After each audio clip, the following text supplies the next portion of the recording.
E aí o Lacan, ele vai fazer, lembra daquela frase do Descartes, né? Penso, logo existo? Ele vai trazer assim, olha, eu penso também aonde não existo, que vai ser corroborado com aquela noção de que existe não ser. E até, né, lembrando aqui, fazendo essa menção, né, que no idioma grego, o verbo ser e existir era o mesmo. Né? Então, você se confundia em algum momento porque não tinha essa distinção. A gente tem ser e existir. Inclusive, a gente tem ser, estar e existir. Né? No inglês, o I am, lá, o to be, entre todos os restos dos verbos, né, como ele é um auxiliar, ele tem aquela diferenciação entre ser e estar. Aliás, ele é a mesma coisa de ser e estar, e depende do contexto, o que está acontecendo, né, o que está sendo falado. Mas o Lacan vai falar assim, olha, eu penso onde eu não existo. Aí surge aquela pergunta, né? O que é o ser e o que é o não ser? Né? Essa pergunta é muito instigante, porque, pô, será que existe alguma coisa? O Gorgias vai dizer que não, o nada existe. Então, é o não ser. Ele escreve um tratado que também foi perdido por aí, né? Sobrou alguns fragmentos e tudo mais. Inclusive, essa turma tinha suas obras caçadas, né?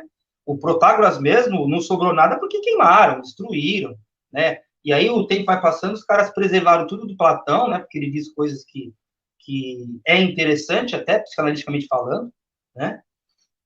Mas dos outros textos ele criticava, ele condenava, até, e a turma também. Nesse mesmo sofista, ele vai falar dos homens que eram, os filósofos eram atomistas, né? Demócrito, essa turma. E olha, esses caras são homens terríveis, que eles falam que só existem os átomos e o vazio, né? Lembrando que o átomo hoje a gente prova que existe, né? E o vazio, né? Para o átomo se mexer. Então, Platão perdeu nessa, os atomistas ganharam alguma coisa. Pois é, eu Mas, queria, só antes de você continuar aqui, eu prometo não interromper tanto. não, pode interromper. Primeira coisa que você falou aí, o lance do Sócrates, é muito interessante. A gente tá lendo aqui o Crátilo, né? Amanhã, inclusive, fiquem atentos aí que amanhã às 2 horas a gente vai ler o Crátilo, a segunda parte, tá? Depois a gente finaliza. E tem uma parte lá que você fica com pena do pobre do Protágoras. Você fica assim, meu Deus, o que que é isso, gente? Porque assim, você percebe ali, obviamente, o Platão começou a escrever os textos depois que o Sócrates morreu, um pouco depois, na verdade, né? Então aquilo ali, você não pode dizer que aquilo ali foi um retrato histórico, historiográfico do Sócrates falando por si, né? Você tem muita voz do Platão ali. Se a gente entende o Platão como aquela figura descrita, enfim. E aí ele fala, né, do. Pô, você fica assim, caramba, velho, que é isso? Que afronta é essa? Ele. Como é? Sim, ele diz assim, quando tá conversando com Hermógenes, né? Olha, se você não sabe investigar isso aí, que você está querendo investigar, né, dos textos dos nomes, o que você deveria fazer? Você deveria contratar um professor que o seu irmão gastou tanto dinheiro e agora está conhecido como um cara inteligente. Você devia ter feito isso. Obviamente, é uma ironia do Platão, né, pela voz de Sócrates. Mas, como a gente não tem dinheiro assim, vamos tentar investigar entre nós mesmo, né? Teu irmão gastou um dinheirão aí como gente como Protágoras, mas a gente vai ver aqui se entre nós a gente consegue resolver. É uma coisa absurda. Fica, meu Deus, gente, que é isso? Calma, velho, calma. E outra coisa, você falou do Gorgias, e eu queria fazer um comentário só antes de você continuar, que eu acho muito interessante essa reflexão do Gorgias. Eu entendo muito pouca coisa, tá, gente? Aqui eu tô só de passeador, de curioso junto com vocês aqui. Mas tem uma coisa do Gorgias que eu acho muito interessante e que é muito legal para a discussão que a gente está tendo, inclusive no Crátilo, que é o seguinte, né? Que ele fala lá do não ser, né? Nada existe que possa ser conhecido. Se pudesse ser conhecido, não poderia ser comunicado. Se pudesse ser comunicado, não poderia ser compreendido. Isso é uma coisa assim que você fica. Peraí, ao primeiro momento você fica, o que diabo esse cara tá falando? Mas no Crátilo, isso é exposto de um jeito que você fica realmente impressionado, você fica realmente assim, perplexo com essa possibilidade, né? Que eles começam a investigar assim. Como é que as palavras podem se ligar à realidade de um objeto, por exemplo, porque palavra, quando você fala uma palavra, você está falando sílabas fonéticas, você está usando fonema, você está usando fones. Fones, não é nem fones, você está usando fones, sons. Como é que Uhum. danado um som vai reproduzir uma estrutura representacional do mundo. Tipo assim, que danado mar, essa sequência de sons tem a ver com o mar. Então, essa ligação, como é que. Isso é muito difícil. E aqui, assim, o Gorgias parece que ele tá falando sobre isso, né? Tipo assim, Sim, como é que eu sim. posso conhecer a realidade através de uma compreensão, né? Porque ele trata muito da linguagem, né? Pelo que eu entendi. Que eu li, não li absolutamente nada mesmo, tá, gente? Tô só de curioso aqui. Mas é uma questão interessante que vira uma coisa muito importante dentro do Kratos. Tipo assim, como é que danado a gente vai representar isso linguisticamente se a gente está usando o som para falar de uma coisa que. Como é que a gente vai falar. Como é que a gente vai falar tons de cores? Como é que a gente vai falar texturas? Como é que a gente vai falar relações? Entendeu? E, tipo assim, isso é uma coisa muito interessante que vai se estender até hoje. Aí você tem uma discussão hoje séria sobre isso, né? Dentro da linguística moderna, dentro do estudo da semântica e tudo mais. Usar a linguagem para representar a realidade objetiva. Exatamente, né? Problema do grounding. Isso, Diego. Pô, antes de passar pro Bruno, eu vou só falar sobre esse negócio do grounding problem, né? Nossa senhora, meu Deus do céu.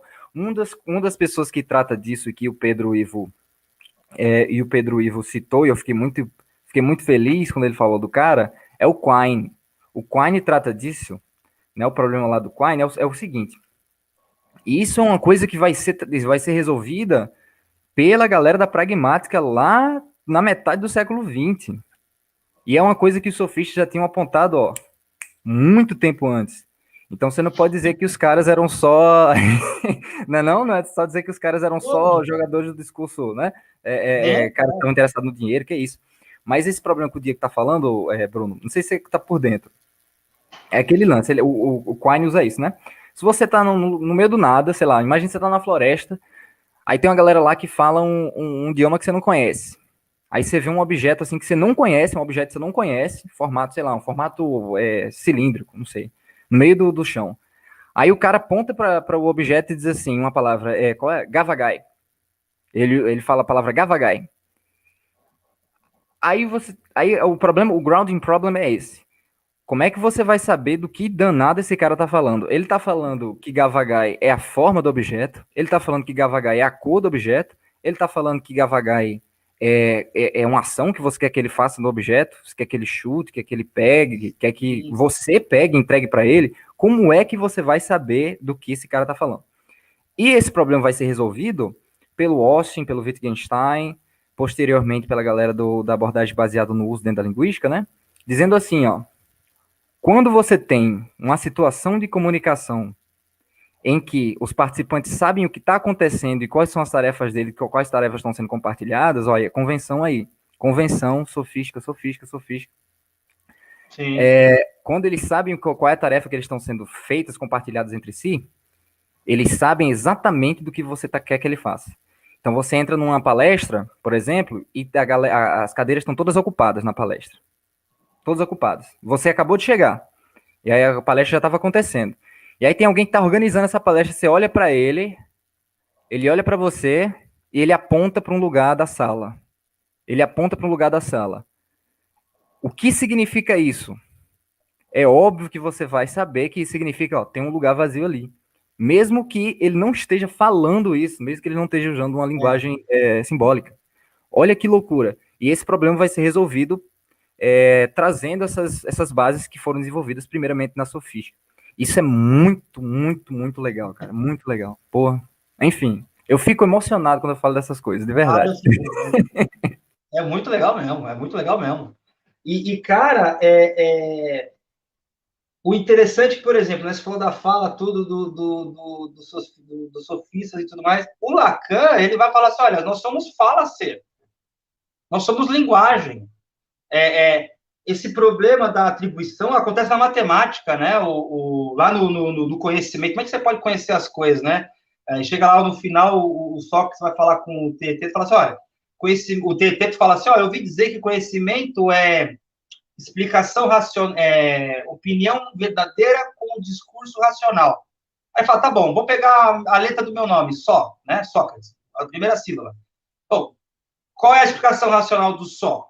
Ué, é que você tem o S mais o O. Legal. Opinião verdadeira com discurso racional. Mas e o S? Por que o S tem som de S? Aí já era, já foi, acabou. Aí ele falou, não tem, isso aí não é também. E aí termina o diálogo e ele vai lá resolver os problemas dele, né? É engraçado que às vezes é interessante quando o autor ele não entrega para você o que ele promete no início. Né? Mas é legal que pelo menos você vai refletindo.